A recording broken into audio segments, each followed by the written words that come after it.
జైత్రి మీ ఇల్లు ఎక్కడో చెప్పు, నేను డ్రాప్ చేస్తా. యాప్ నేను చెప్పను. ఎందుకు చెప్పావు? ఓ రోజు ఫాలో చేస్తాను భయపడుతున్నావా? మా ఇంటి వరకు ఫాలో చేయడమా?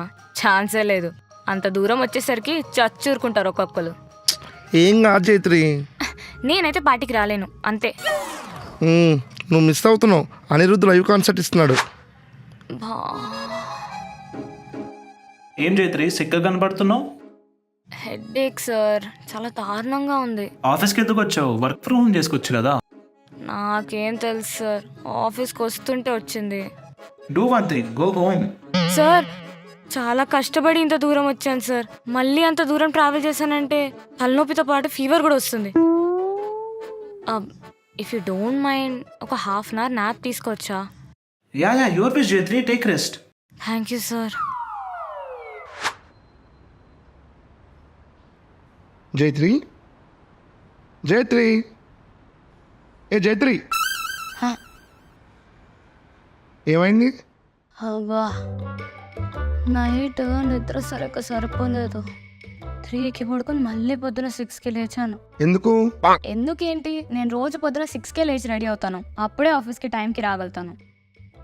అసలే 2 ఆటోలు, 2 బస్సులు, 2 మెట్రోలు మారాలి. అన్ని మారే బదులు ఇక్కడే ఇక్కడ రూమ్ తీసుకొని వచ్చు కదా. అదే అనుకున్నాను, కానీ ఇక్కడ రెంట్లు మరీ నెలకి 10,000 ఉన్నాయి. అదే నా జర్నీ మొత్తం తిప్పి కొడితే 5,000 మించి అవ్వదు. డబ్బులెందుకు బొక్క అని. ప్లస్ అదే ఏరియాలో చిన్నప్పటి నుంచి ఉంటున్నాను కదా, అదొక ఎమోషనల్ అటాచ్మెంట్. వదిలి రాలేను. You got my point. ఇదేదో మాట్లాడుతున్నావు. సర్లే, అడవి మనిషి కదా. ఏ అడవి మంచి ఏంటి? మరి అడవుల్లో ఉంటే అడవి మనిషి కదా అంటారు. నేనేం అడవిలో ఉండను. అవునా? మీ ఇంటి దగ్గర సిగ్నల్ ఉంటుందా?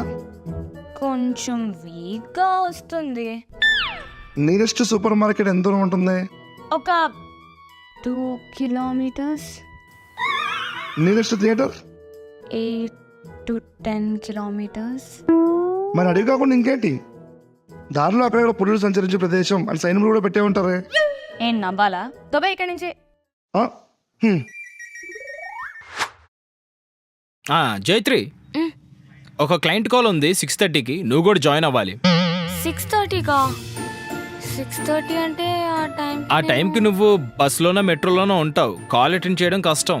So stay at office, call attend చేయొచ్చు.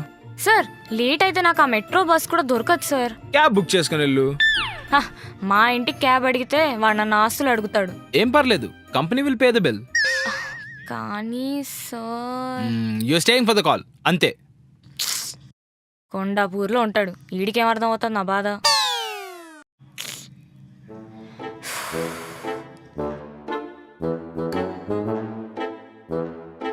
నీ అబ్బా త్వరగా అవగొట్టరా నాయనా.